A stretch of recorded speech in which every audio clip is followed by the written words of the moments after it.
It's 6 o'clock. We do have a quorum present of the board. Jan is going to lead us in the pledge, and Kim is going to read the mission statement for us. I pledge allegiance to the flag of the United States of America and to the republic for which it stands, one nation, under God, indivisible, with liberty and justice for all. Texas pledge. Honor the Texas flag. I pledge allegiance to thee, Texas, one state, under God, one and indivisible. Thank you, Jen. Board mission statement. Tuloso Midway Independent School District educates every student to be a lifelong learner, a person of integrity, and a positive contributor to society. Thank you, Kim. Thank you, Chrissy. Next item on the agenda is public comment. Before we begin, I remind audience members of the board's procedures for handling public comments as found in Board Policy BED Local. Because it is not a regular board meeting, public comments are available to members of the public who wish to address a meeting item are limited to discussion of items on tonight's agenda.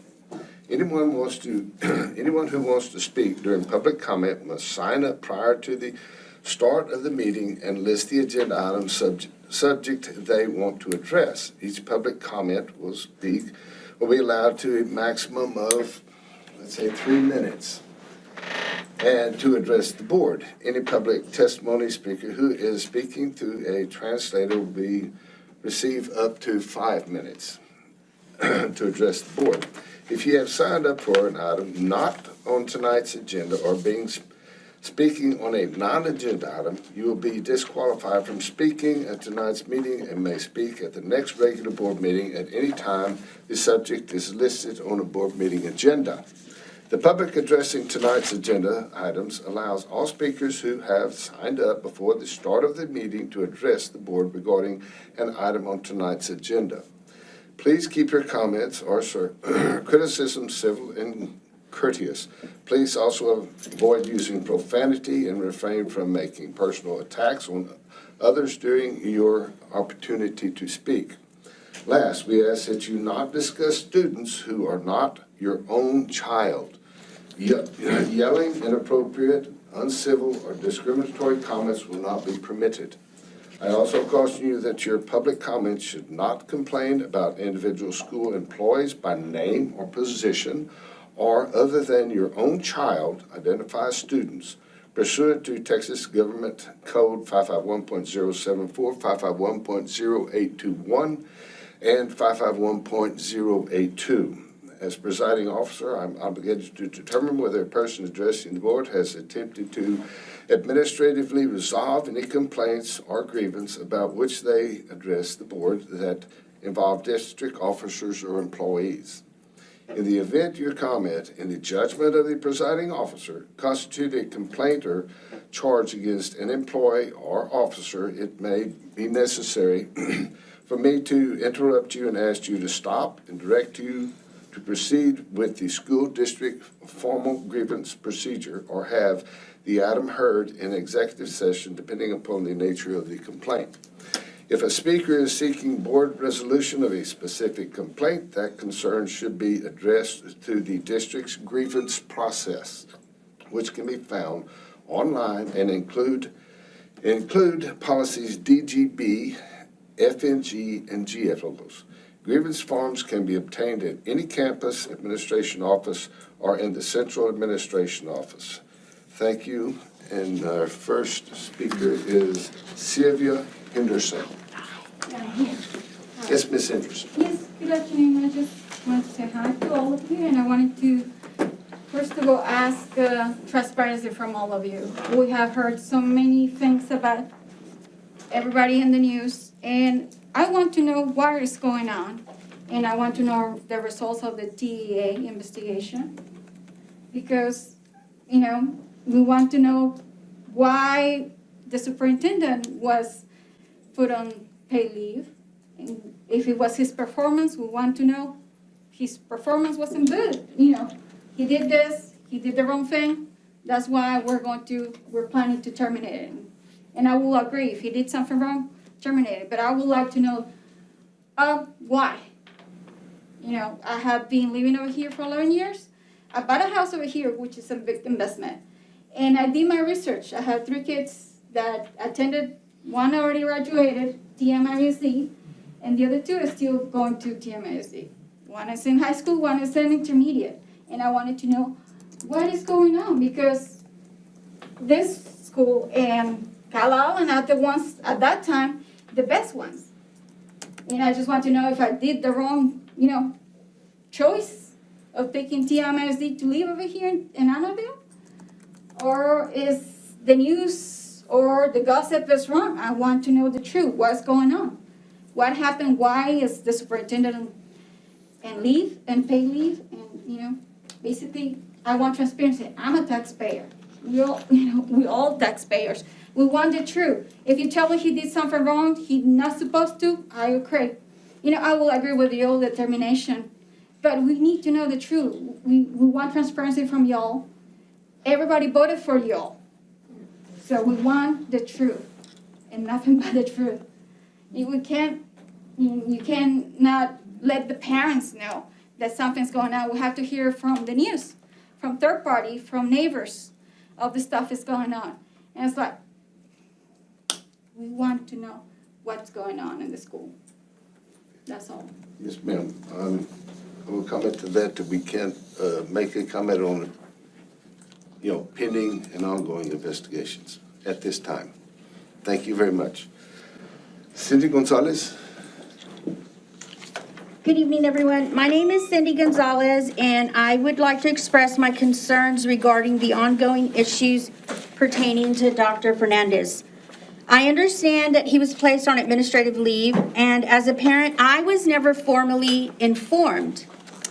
When the TEA investigation was aired on the news, the statement put out by the district insinuated Dr. Fernandez was placed on leave due to the investigation, which we all know is not correct.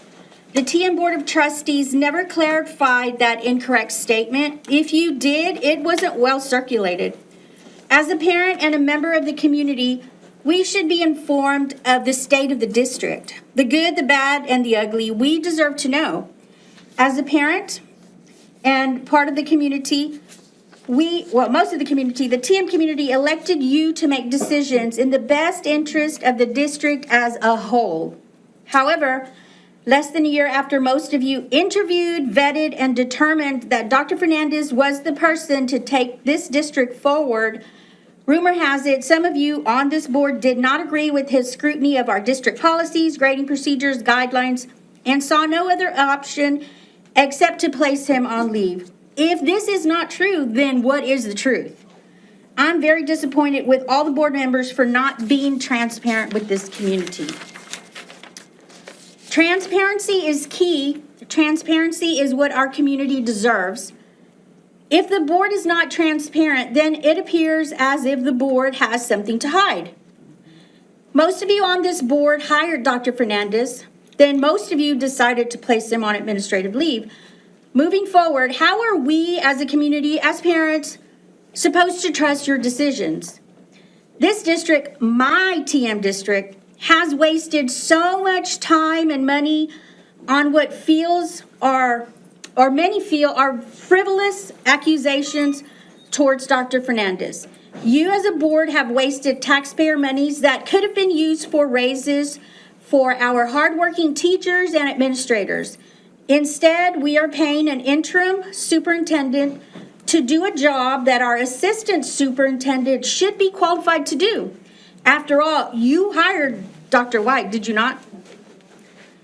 I'm not understanding why the board is wasting so much time and money on what appears to be your own agenda, as opposed to an agenda that is beneficial to the students, staff, teachers, and administrators as a whole. As I have expressed, transparency is vital. Transparency is what we as a community need to vote for in 2022.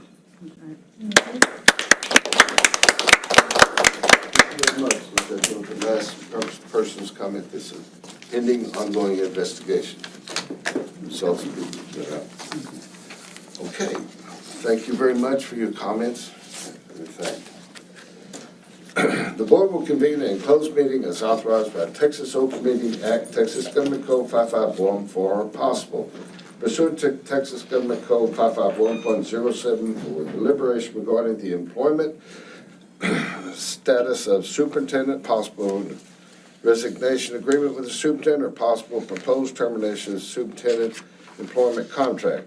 Pursuant to Texas Government Code 551.071, consultation with the district's attorney regarding legal issues related to the employment status of the superintendent, possible resignation agreement with the superintendent, or possible proposed termination of the superintendent's employment contract. The closed session item requires action. The board shall take such action upon reconvening in open session. 551.102. A certified agenda of closed session is maintained. 551.103. And items are posted and disclosed in accordance with the law. 551.104. It is 6:11 p.m., September the 29th, 2021. We are in closed session.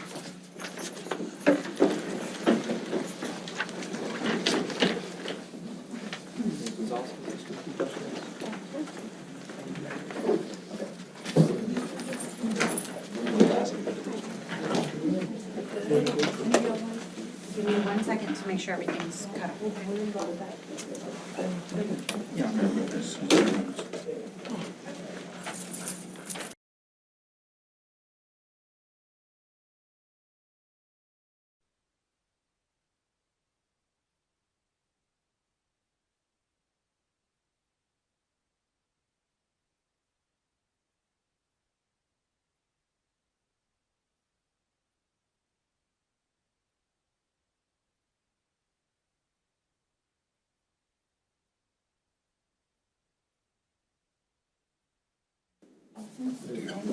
Yes, sir. Are you ready? Okay, it is 10:40 p.m., September 29th, 2021. We're back in open session. Is there a motion or comment or thing from the closed session? I make a move that we call a special board meeting to consider a mutually proposed settlement agreement with the superintendent for next Wednesday, October 6th, 2021 at 7 p.m. Thank you, Kim. Motion. Thank you, Kim. Thank you, Felix, for the second. No, I'm just saying. Okay, any comments or questions? Okay, all those in favor? Those opposed? The motion carries 7-0. There is no further business for this meeting at this time. It is 10:41 p.m., September the 29th, 2021. This meeting, and we have a motion for adjourn. The motion stands. In seconds, all those in favor? Opposed? Motion carries. Meeting is adjourned at 10:42 p.m. Thank you all for coming. We appreciate it. Thank you very much.